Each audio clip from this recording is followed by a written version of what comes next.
Hi, Aaron. Hi, how are you? Good, how are you? Good. Sorry, let me try and adjust the camera here. It's there. Maybe it looks There we like go. a little bit better. We can see you and the technology is all working, so we will dive right in. Good Perfect. evening, everyone. Thank you so much for taking time out to join us tonight for Aaron Wright's big book launch of 13 Doors. We're just going to have these slides for a little bit longer, and then I will switch them off and you'll be able to see Aaron properly. For now, I'd just like to introduce myself. My name is Bianca Marais. I'm the author of 2 novels, Hum If You Don't Know the Words, and If You Want to Make God Laugh.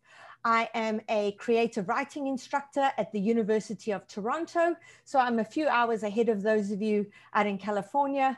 And I also run a podcast for emerging writers called The Shit No One Tells You About Writing. It's my absolute pleasure to be here this evening with all of you. Before I'm going to introduce the man of the hour, I would just like to thank all of you for coming out in support of a local independent bookstore of Aaron's and Lisa's, a great, good place for books. You know, it's been a tough few years for independent bookstores. Amazon makes things so difficult for a local community-based bookstore. And so things were tough before COVID, and now where people can't get together and they can't have book events and they can't browse the shelves, it just makes it that much harder for Kathleen and her amazing team to be able to do their jobs. So thank you to Aaron and Lisa for doing this event as a fundraiser for a great, good place for books. If you are out in that area, please support this amazing bookstore and their wonderful staff. So that is that. I'm going to stop sharing us. There we go. And now it's you and I.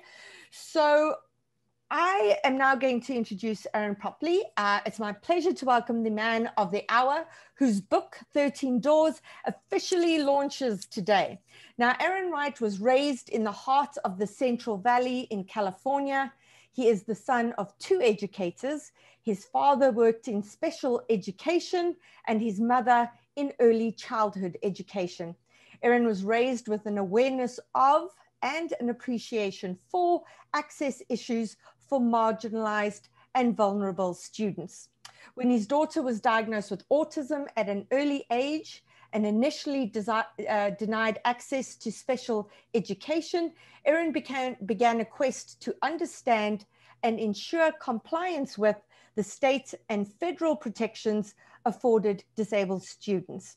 Aaron's ultimate hope is to engage a national audience in a deep and meaningful conversation about our most vulnerable students and how they are losing their access to a suitable education and what can be done to change the system that is traumatizing students and their parents. Welcome, Aaron, and congratulations on the book's launch.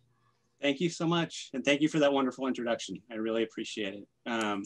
And thank you to everybody who's joining us. Family, friends, supporters.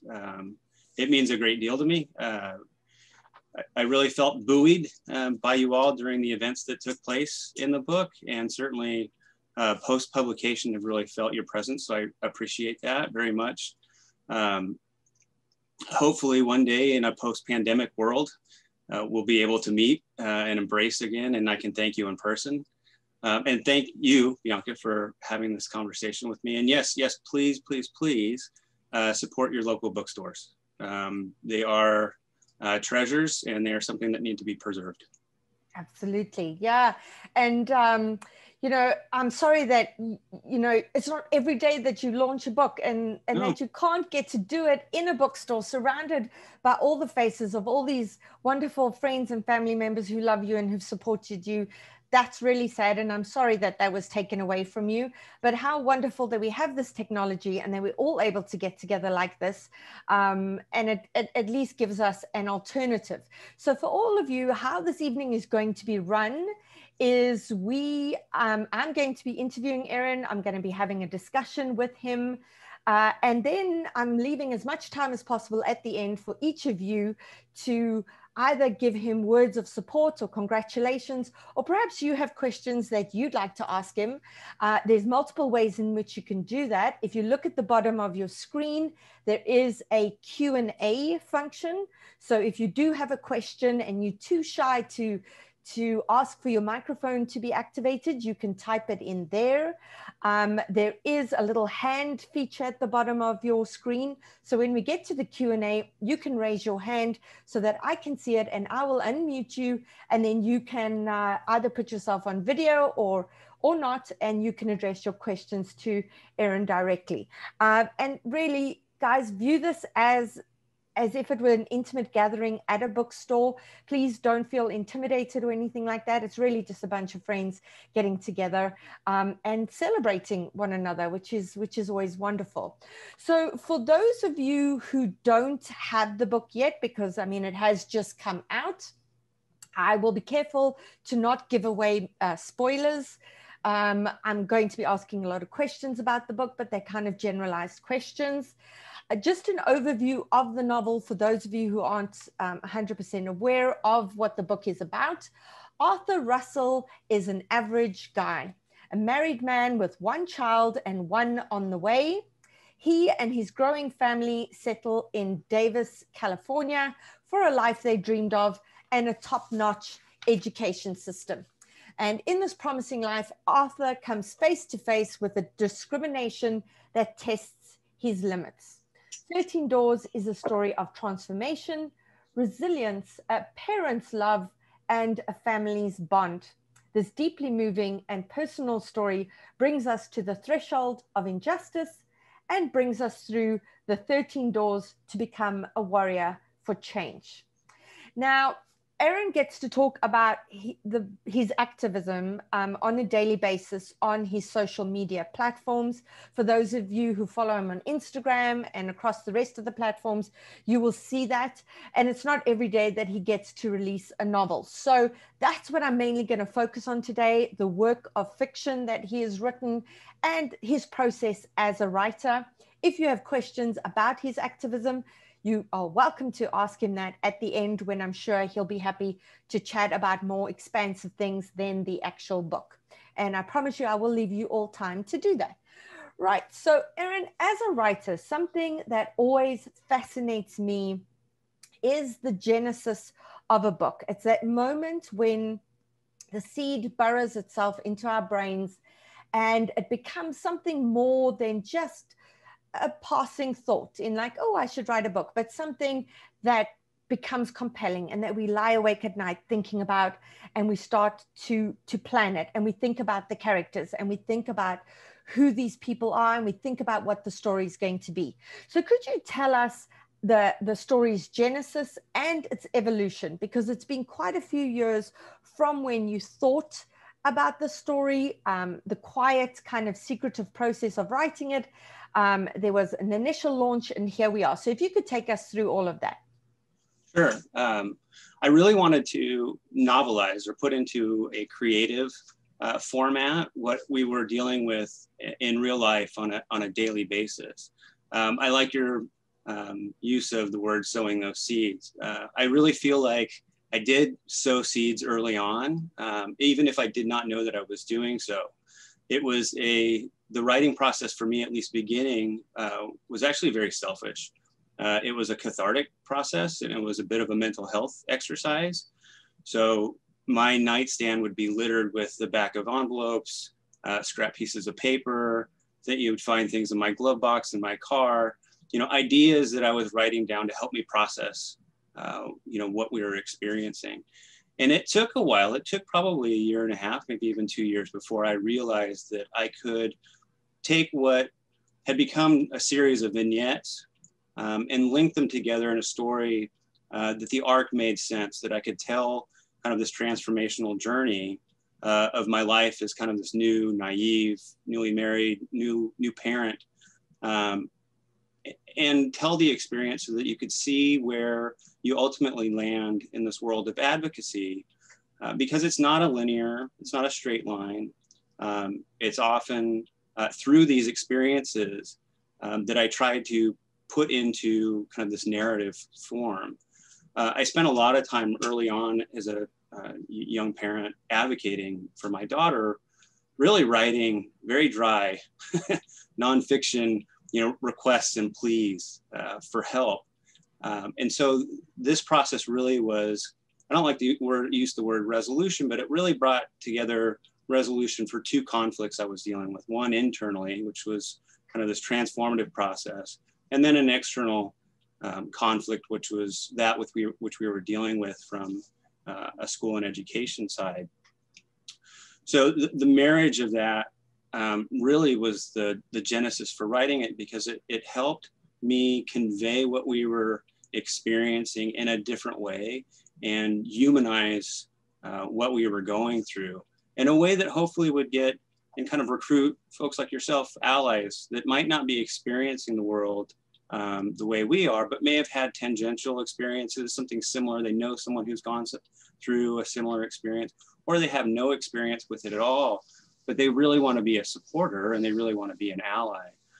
So a lot of it was born out of this frustration of not being able to do things in a conventional sense. So I had to tell our story in a non-conventional sense. Right. And I mean, I would say that pretty much all authors, their first novels are kind of autobiographical. As authors, we have these ideas that percolate for years and years and years. And most of us will fictionalize them very, very much. But I would dare say that there are huge kernels of truth in most people's first novels anyway. And I think that what you were doing, fictionalizing what you were going through, gave you a kind of emotional freedom to explore these things that you were going through in a way that wasn't very specific to I and me, and this is what I'm feeling. Because I feel like as writers, when we're able to take something very specific, like what we are going through, and we are able to make it broader, that other people can then relate to, it helps us process, the experience so much better.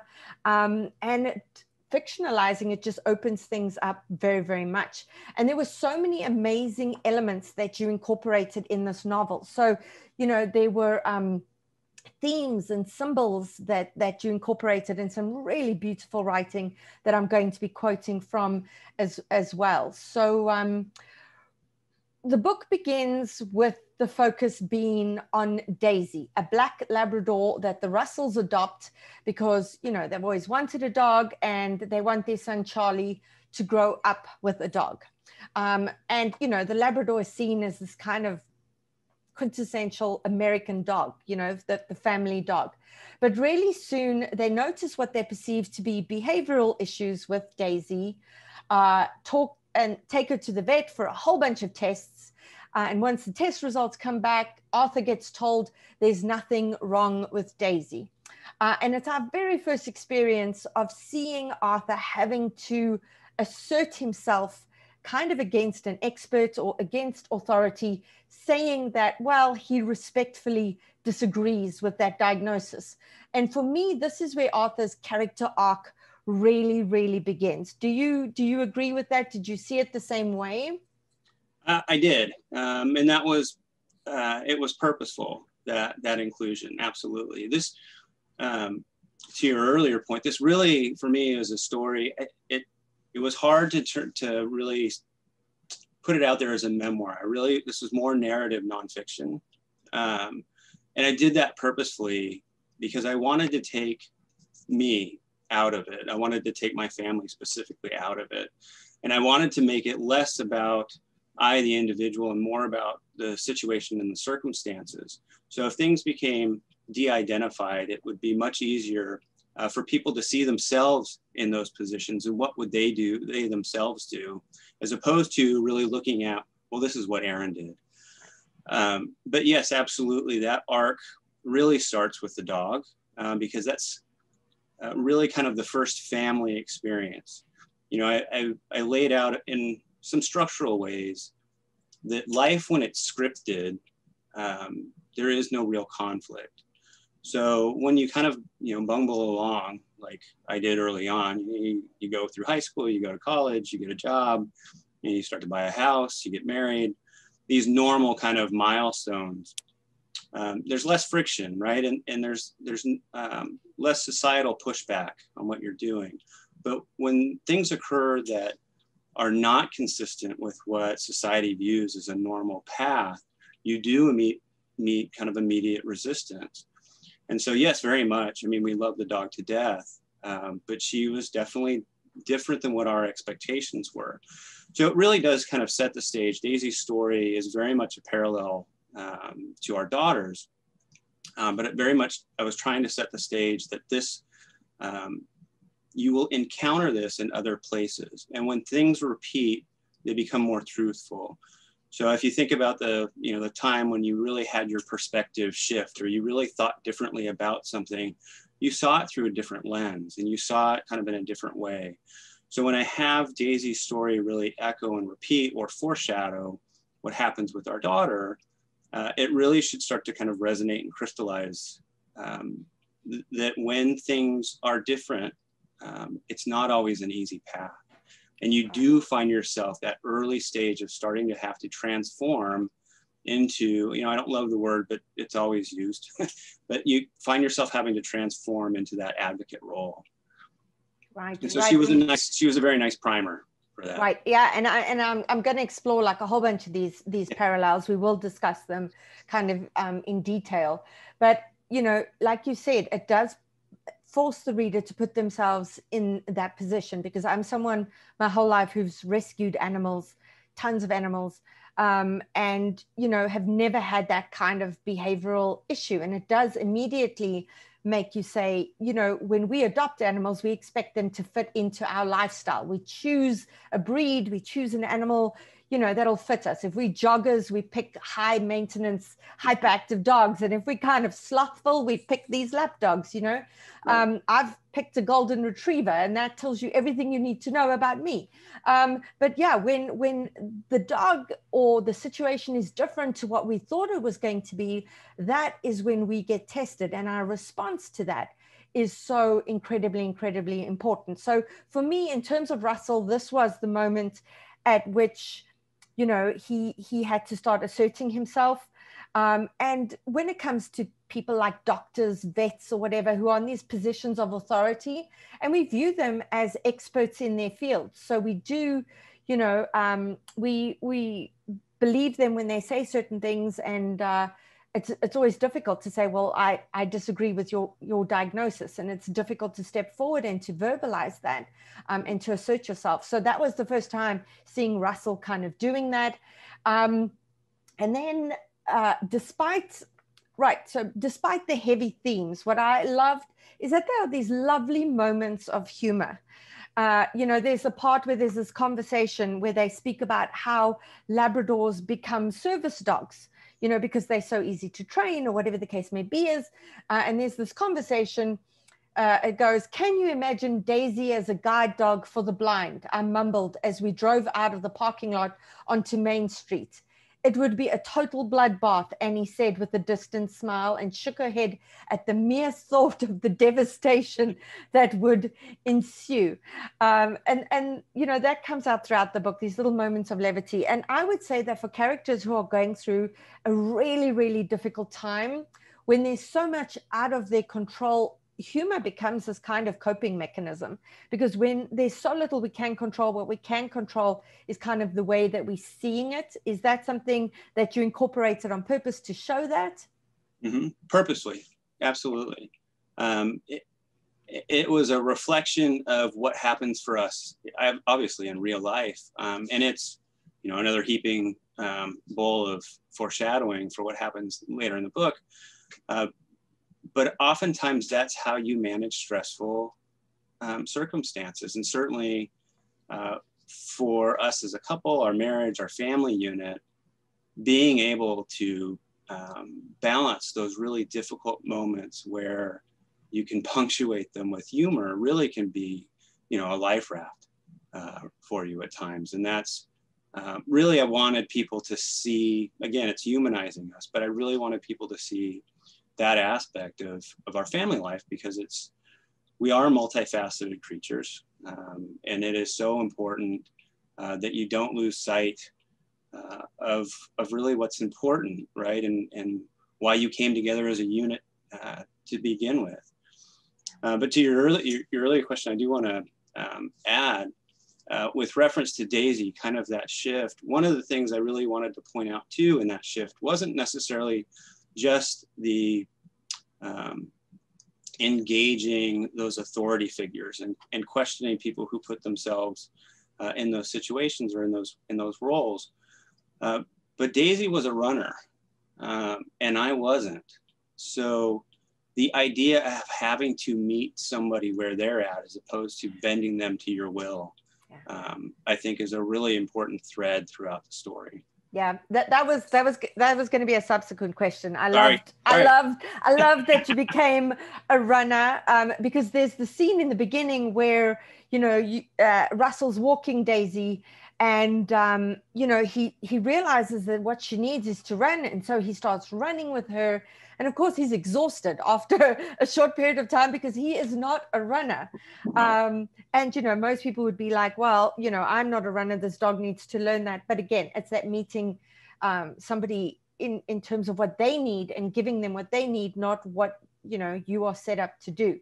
So in novels, here's the thing. So in novels, you need conflict, you need high stakes. You need the good guys, you need the bad guys. And I, besides writing villains and writing novels, I read a lot. I'm first and foremost a reader. And, you know, I have read tons of villains that I've really, really hated.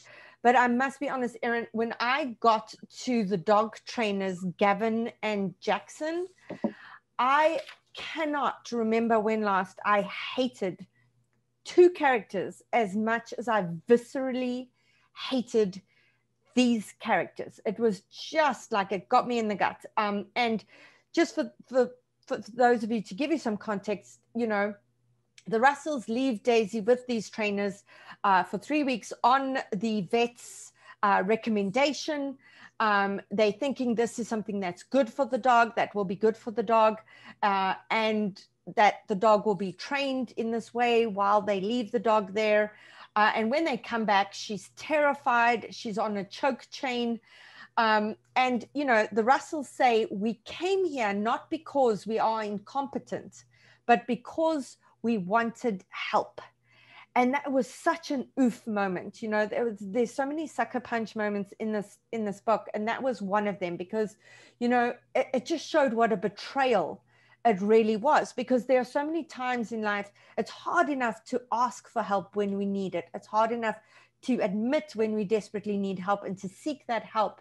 And when we do, and to turn to people who we get told have the expertise and have the knowledge, and we blindly trust them and pay them for their services, which actually turn out to be harmful. It's just such a huge betrayal. Could you tell us a bit more about these two characters and kind of the themes that they signify in the novel? Yeah, we had a very awful experience. Obviously, it's, you know, I did my job if you had that kind of a visceral response, which there's a couple, well, I say a couple a lot, but there's several kind of underlying themes. And I think that, and this is very well studied, but anyone who would inflict cruelty or harm an animal, there's, you know, a certain level of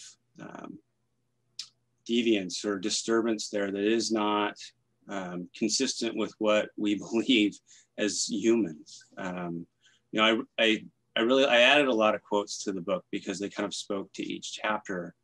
But there's one it's my father's, well, I don't know if it's his favorite quote, but he refers to it a lot, and it's Victor Hugo, and it's from Les Mis, saying that if, you know, to love another person is to see the face of God. And I feel like almost the inverse can be true, that if you are willfully inflicting harm or the opposite of love upon somebody, then there's something inherently wrong. And if you're in a position of power, if you've put yourself in that role as an authority, wow, I mean, you've established yourself as an agent of harm.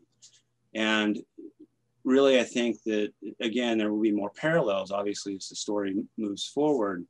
But I feel the very same way about someone who chooses education or puts themselves in a role, whether maybe it's a pediatrician, but someone who puts themselves in a role where their responsibility is the charge of children. And really, what does it say about your character? Or, you know, in addition, what does it say about the system that allows you to maltreat someone in that way? And it is gut-wrenching. It is, you know, for me, and I'm sure there's lots of dog lovers out there and rescuers of dogs, dogs become family. I mean, they're just part of our family unit. And what a gut punch that is, to have someone you love be treated so poorly and really feel powerless and not have the control to do anything. You know, so with that training experience, we were able to walk away. Harmed, but able to walk away. Daisy was harmed, eventually became a distant memory. With the events that take place later in the story, we really couldn't walk away. We were forced to kind of live in that world. Right. So that torture that the dog endured really is a precursor and a parallel to what our daughter experienced, you know, periodically, episodically throughout her education. Right, and there's that scene after, you know, the Russells walk away from these trainers, and somebody says, contact the Better Business Bureau to lay a complaint, and Arthur says, what's the point, you know? And that's exactly what you're saying. There's sometimes that, you know, people feel they can walk away from a fight because what's the point of it? And there's other times where, you know, that just isn't an option for them. It's not an option, where you have to lock horns with a system that's, you know, really harmful. Yeah. And another quote that shows the parallels as well is these trainers say, we train all dogs the exact same way. All dogs learn the same way. Only people think dogs are different because all dogs look different. This dog will be capable of so much if you just apply yourself. And that was just so heartbreaking because, you know, it's a metaphor for what Magda experiences as well, you know, being expected to fit into this scenario where all children are taught the same and are approached the same way, right? Yeah, no, and unfortunately, that's how all too many autistic people are treated. You know, there's a one-size-fits-all model, and it's incredibly harmful. And again, it's, you know, back to that idea of me becoming a runner, is that there's no flexibility in meeting, you know, either meeting Daisy where she needed to be met or meeting my daughter where she needed to be met. Right. Yeah. Right. Yeah. So there's this beautiful, poignant moment when Arthur tries to connect with Daisy once they bring her home again. And he's trying to find some kind of food that she'll eat because she's not really interested in eating. And he goes through all these different kinds of food to try and see if he can entice her with any of them. And there's this moment where it says, and there it was, brief and transitory, but her pupils hit mine. I'm sure she didn't mean to. She was looking for a key to a locked box. I don't think she expected to find it in my face. Her eyes were chocolate truffles. I dropped the kibble. Good girl. And I mean, again, symbolism again for what was to come, you know? No, absolutely. And it kind of gets to that idea of your own preconceived notions about what it means to be intelligent or what it means to be able to communicate. You know, far too often, I think, autistic people are hammered on this idea of, you know, we as a species must maintain eye contact. And if you do not, you're somehow defective or deficient, or this is something that we need to train out of you. So really, it was kind of getting at that within the dog, but also, again, paralleling that with our daughter's experience. But again, it is meeting people where they need to be met and finding an alternative way, finding a way that's peaceful and calming and connects with that person on an individual level, as opposed to implying or applying this kind of rote, archaic structured, one-size-fits-all system of someone and expecting them to adapt to you. Yeah. Right, so once Magda starts to get evaluated and treated, Arthur says, being defeated by Daisy was one thing. There were television shows that reaffirmed we weren't the only ones who had a troubled relationship with their dog. But in Davis, everyone was a perfect parent, or at least that was the mask everyone wore. And Magda, Annie, and I felt far from perfect. Some families open bragged to us about the walking and the talking their children were doing, which they knew Magda simply couldn't do, while others just withdrew from events where they knew Magda would be present. I could tell it hurt Annie more than it did me. I coped by calling them assholes, but Annie persisted in the silence of exclusion. Yeah, difficult, right? Community is what you lean on for support. And when that community fades, and again, I'm not talking to the folks listening, because that is our community, those are our people. But when that community fades, it's very difficult. I've never hopefully levied any blame or guilt or grief at who my daughter is. It's always, my frustrations and pain has always been with the system and the community that hasn't been supportive. So I think it's one thing to say it in a context of, you could look at it that we narrowly found a different community, a smaller community of like-minded parents or similarly situated parents, which was great, and those, allies. But just as my daughter was often excluded from the classroom, we really felt excluded from the community, and that is, incredibly painful. When if it could be different, if we could have been embraced or understood, how much richer would the community be for that? Yeah. In the book, you use that African idiom, which I'm extremely partial to, because coming from South Africa, this is a very strong belief in the community that it takes a village to raise a child. Yeah. And when the village, withdraws. Yeah. So I would, I always tend to go down these rabbit holes that I probably shouldn't, but, I really feel like, so there's this idea in special education of inclusion and mainstream that disabled children have just as much right to access to that regular classroom. And it's good for them. But I always argue the opposite, equally as strongly, that it is good for the community to have that disabled person in their classroom, because it's really hard to see someone's perspective when they are removed. So when you don't have that community support, when you no longer become a friend because of what you perceive someone's child to be, yes, it's damaging to me, but arguably it's just as damaging to you. Right. Yeah. With all the cognitive testing that Magda had endured, there comes a point in the novel where Russell begins to wonder if any such testing had been done with dogs. Could you tell us about the study from the Max Planck Institute in Germany, and then Russell's repeating the same experiment with Magda? So it turns out there had. It was interesting early on to see that they really have done, studies on dog cognition, and it's not, it's not kind of spacey as you would think. It's legitimate, sound science in terms of, the way dogs think.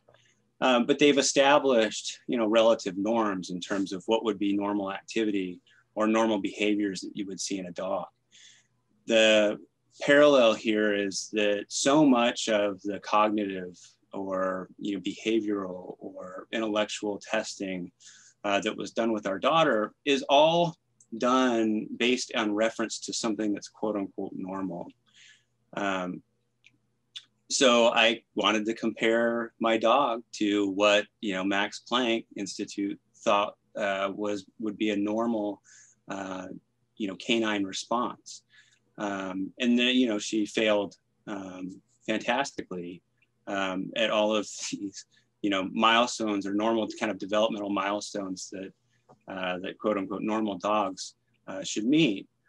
But it really was the entry point for exploring the idea of looking at someone from a deficit point of view as opposed to the benefit that they bring. So a lot of the special education world is so focused on the deficit, what the child is failing at, what they cannot do. And that is often established, like I said earlier, and that's compared to what someone considers normal. And it really starts to change. And this is part of that story arc that we were talking about earlier. And part of that transformation is that you really have to actively work against not letting that change you and not letting that change how you view, whether it's your dog or your child, because so much is focused upon, and this is not the right word, but the negative aspect, that you can lose sight of their humanity. And I really kind of wanted to bring that parallel between Daisy and Magda into relief by using these, standardized tests. Yeah, yeah. Okay, so can you tell us about how you used the King's Play Chess on Funny Green Squares, a 3-act play, kind of as a literary device in the novel? Yes. The earliest reference to that is a failure, and I wouldn't say a failure, maybe a failure. Early on in my collegiate career, taking college English courses, or actually it was a drama course, where I did an exceptionally poor job of coming up with a play that we were responsible for writing. But I really wanted to use it as a tool to kind of help show in a different way, use in a different light, or look through a different lens, these ideas of scripts, and that we all kind of have these implicit biases and these built-in ways of looking at the world. And when you follow the rigid structure, everything works out as it should. When you don't, how do you disrupt that script? How do you change those things that are imprinted that people believe to be true that might not necessarily be true? The other reason I used it, because to me, it felt like a more truthful way of explaining or illustrating kind of those quiet moments between my wife and I, where, when I first, gave the book to her and let her read it, her comments to me were, how many times have we had that conversation? So it really helped kind of illuminate those in a different way without kind of the added distraction of scenery and all those other stuff that's going on, and really kind of cut to how things are biased, how you are kind of forced into this mold. Early or before I kind of the interlude into these plays, I do comment that I really feel like we're living in this bad play. We're living this bad script. It's like this movie that everything is pre-planned. The end is predictable, and we're stuck in the middle of it. And do we have to ride this out to the end, or can we just get up and walk out of the theater? And so I really wanted to use that as a way of saying, no, you can break this. This is not real. You can get out of this formalized structure. It was a wonderful literary device. I loved seeing you use it. So, right, so we have 20 minutes left. I'm going to ask a few more questions. So please start thinking about the questions you want to ask. If you just want to leave a message of support and not necessarily speak to Aaron, you can type that into the chat function as well. So the chat function is just kind of messages of support, which I will read to Aaron. The Q&A is for questions, and then you'll put up your hand if you want to ask him or speak to him. Doesn't have to be a question. Again, back to the use of humor. Is the character, how do you pronounce it? Marie? Mary. Mary, right. So Mary frequently wrote opinion pieces under her nom de plume, Tay in Cabello. Is that right? Yes. Yes, which she said it meant shit of the horse, according to Google Translate. Yes. And she told us every time she was published, laughing and snorting, finding more humor in pulling what she thought was a fast one on everyone rather than in the actual content of her commentary. Her tart missive was aimed at the rumors of developing the agricultural land. Later, she takes on how the city handles aggressive dogs and their owners. And she says of somebody else, she's probably one of those arseholes that throw gum on the sidewalk or dings your car and doesn't leave a note, or leave shopping carts to roll around the parking lot. She was a great character and allowed some comedic relief. Did you have some fun with her, writing her? Yes. It certainly was a reflection of the characters really are real. Right.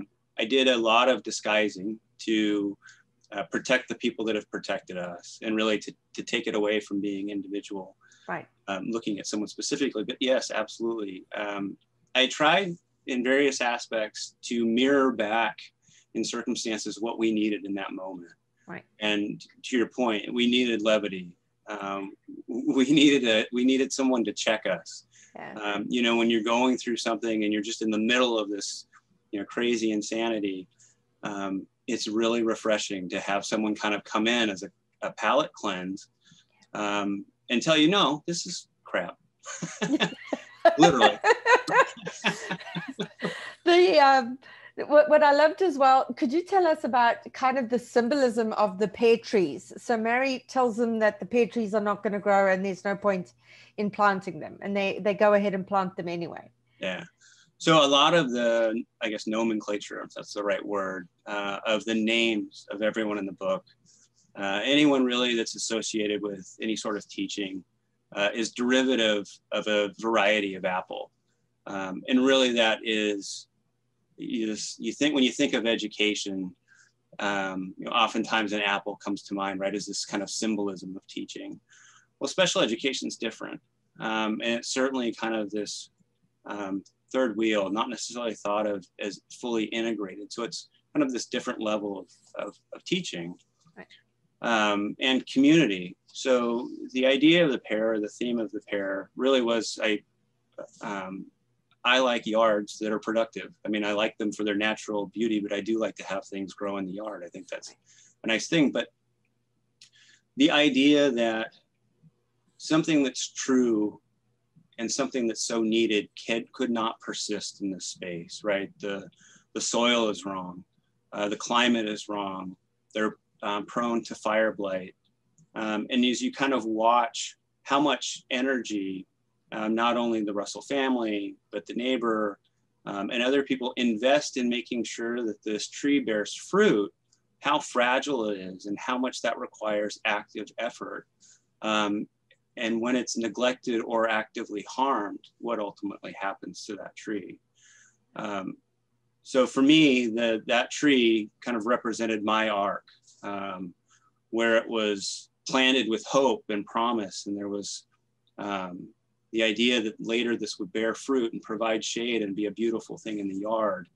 And again, that's what you're looking for, kind of that new naive parent, right? You're nesting, you've found your first home, you've brought in this dog, you know, your second child is on the way, and you have all this hope and promise for the future. And it's reflective of how difficult that can be and how fragile that can be. Yeah, absolutely. Okay, so I'm just going to activate Kathleen's microphone because Kathleen just wanted to say a thank you to everybody, and then I will open it up to everybody else. Kathleen, I have pressed allowed to talk. If you could activate your mic from your side. Hi there. There we go. Hi. Can you guys hear me? Aaron, thank you so much. I can't tell you how much we appreciate you supporting GGP in this way. And I want to thank everybody on the call for supporting us. It's been a pretty awesome year. I know it sounds weird to say that, but we've discovered that we're really important to you guys. So we appreciate all your support. And Bianca, what can I say? You are a true gem, and you know we adore and love you.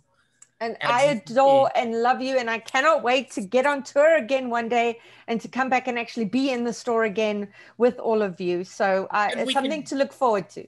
And we can drink your South African wine. Yes, I always do my book launches with South African wine, so we can drink that together. Thank you so much, Kathleen, for chatting to everybody. And we wish you, you know, a wonderful, productive, successful year this year. Yeah, I mean, it's going to be an interesting one because I think we're going to be at it this way for quite a bit longer. But I need to say that we truly have the most supportive community, and our author friends, Aaron and Bianca. I feel very blessed to have you in the GGP family. Awesome. Thank you so much, Kathleen. Thank you so much. And thank you for being so supportive. We really do appreciate it. And thanks for all your hard work behind the scenes. Okay, so I'm now going to have a look. I can see somebody has put up their hand. Let's go there. Ruth, I'm going to activate you to speak. You just need to activate your microphone from your side. Hi, Ruth, we can see you. I don't know if we can hear you. Yeah, we can't hear. Ruth, just make sure you activate your microphone at the bottom. No. Can you see Ruth? I can't see Ruth. No. Life in the time of COVID. Okay, so while Ruth tries to figure that out, let me just read some of the messages. So there's here from Trisha, so amazing and emotional. You are so articulate. I was flooded with emotion again.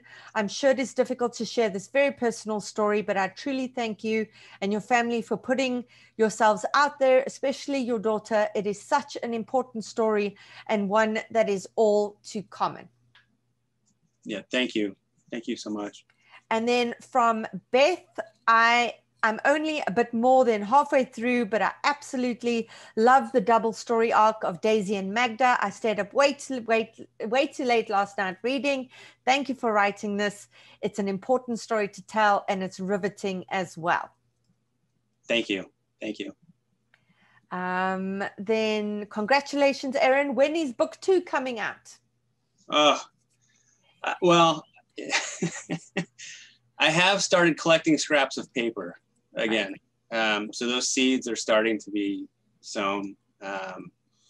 I'm working on maybe rearranging my professional life so that I will have more time. And I am working with my daughter, actually. We've kind of been in a little bit of dialogue about maybe writing something in parallel together. That's amazing. That's something amazing. So Amy Nielsen said, hi, Aaron, so good to see you again. Tell me about the opening poem. Again, a bit of foreshadowing, but it's this idea of kind of a lusty love for the superficial. Davis certainly has it in spades, but I think a lot of probably quote unquote progressive or more upper middle class communities certainly have this idea that education is something to be coveted rather than something to be shared. So it's the notion that they are in it for the beauty, the initial beauty of it, and kind of that intoxicating idea that I'm here for the children and I really want to promote this. But when things change, when they no longer look as pretty, that support and that love fades. And it's, again, for families like ours, that can be difficult. All right. Yeah. Okay, we have some more messages here. Congrats, Aaron. I want wine also. Don't we all? It has been a rough year, man. There's been a lot of wine consumed. From Suzanne, thank you for your strength and vulnerability. Your story stands to help so many. Yeah. From Lana, Aaron and Lisa, I feel so honored to be a part of your journey. You guided us in so many ways while we experienced the school system together, and then through your writing with Daisy has autism. I look forward to rereading what is now 13 Doors and continuing to share this story with others. Thank you, Lana. Could you explain for those who don't understand the title in terms of the 13 Doors title? So the law that supports these children is the Individuals with Disability Education Act. And that law has 13 ways that a child would be able to qualify for special education. And they are very discrete kind of packets or milestones, so to speak, that you would either have to meet or not meet in order to be able to gain access to special education. We were told early on that there were 13, as we were engaging our school district, that in that initial fight to get our daughter qualified, that, oh, there's 13 doors and it doesn't matter as long as you get in one, essentially carte blanche afterwards, and you get what you need or what your child needs. Turns out that's not the case. And my very strong stance is that they should not be doors. It should be open. So the fact that there is a door that you have to go through is just inherently part of the problem. Right, good. Okay, I think it's Lalima has put their hand up. I'm allowing you to talk. If you can activate your microphone. Hi, Aaron. Congratulations, and thank you, Bianca, for hosting this great podcast. I just wanted to ask you that I know you discussed the book with your daughter before publishing it, and what was her reaction to it? What were her thoughts, her feelings about? And I'm pretty sure it must be a positive feeling because you went ahead and published it, but just her initial reaction to the whole concept of you putting out your own personal experience out in the world. Yeah. I would say two things. Yes, she was very much supportive. The second thing is I tried not to voice her. Very much a story of me, not her. And I think that was important that I didn't try to get inside her head and say what she was thinking and what she was feeling, because in all honesty, even now, I have no clue. But yes, it was a back and forth process. Mostly my wife read it to her initially, and the response was really touching. I'm gonna have a hard time not choking up now, but there were certain parts, and I can't remember exactly what the parts were in the story, where she said, "Wow, he really understands me," and so that was, I got you here. But yeah, I would not have put this out into space if I did not have her endorsement. Thank you. Thank you. Thank you, Lalima. There's a message from Alicia White. As an educator in special education, I can't wait to read the book. It sounds wonderful. Thank you for sharing your experience with us. Yeah. Nicole Mank. Hi, Aaron. What is next on the advocacy front? Anything you need, Nicole. I'm here for you. We love you. To get this out into space, so I would say to family, friends, supporters, I view autism awareness kind of in at least two tracks. One, I think there is the absolute need to help those folks who are neurodiverse be able to express and explain who they are, and for people to be able to share this kind of common understanding that there are people who are neurodiverse that walk among us. Separate from that, I think the other track is really about how difficult our world and our systems can be for them. And really kind of that's the structure of the story. So to get at that second, I'm not autistic. I don't claim to be able to speak for that community, but I can speak for the advocacy side and the parent side. And so really my hope is that we share this story far and wide. So as much as we can shotgun this out, whether it's through things like what you're doing, Bianca, thank you so much. Also, rating, reviewing, sharing the book with friends. But what I really want to try and do ultimately is bring together a community and potentially a platform where it isn't just my story, and others can share their stories, and it really becomes a place where these really, as many people as I've met, we speak the same language because we've all had the same experience. I say at the end of the book, our community really needs kind of a Me Too movement. And I've said before that you don't have to be the victim of misogyny or sexual assault or no Harvey Weinstein to be supportive of the Me Too movement, but you have to have some awareness. So really, Nicole, what is next is to try and make this story, get it into the hands of people who don't live in our community. and haven't had the experiences that we have had to cultivate those allies and build empathy. Wonderful. Well, we've got a few more minutes, and I'm just going to read the rest of your messages. Congrats, Aaron, sending all our love to the whole family. We have bookstores in Ohio too. Aaron, I know who you are. Yeah. Aaron, you're a true Renaissance man, and this book is just one example. Maxine, Aaron, we are so proud of you and Team Magda forever, with love from Jen, Nate, and Heaven in Davis.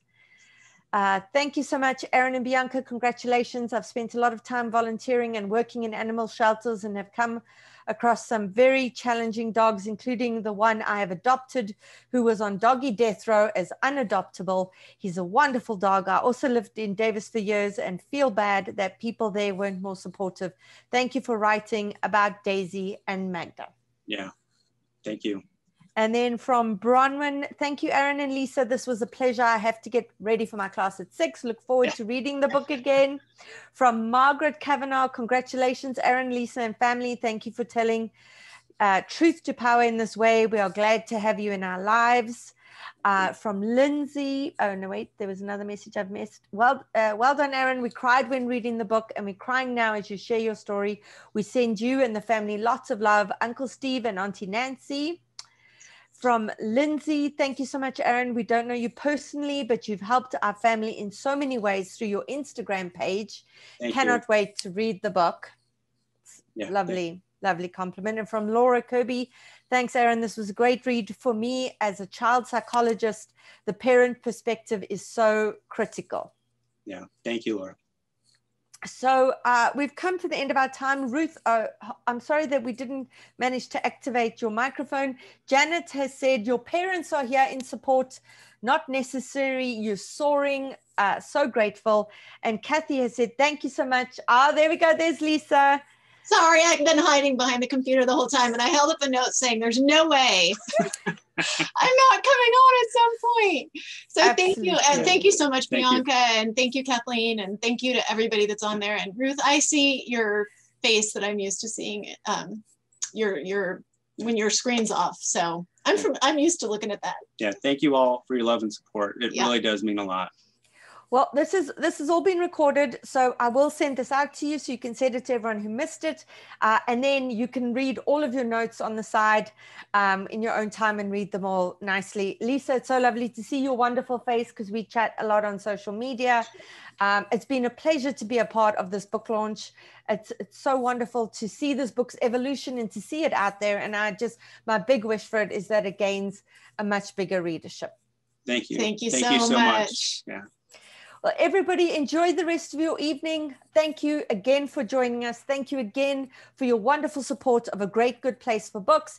They're in Oakland. They're open to phoning and online orders and curbside pickup and all kinds of stuff. So you call them and support them as much as you can. Have a good evening, everyone. And Aaron, congratulations again. Thank you so much. Thank you. We really do appreciate it. Bye, everyone. Bye. Bye.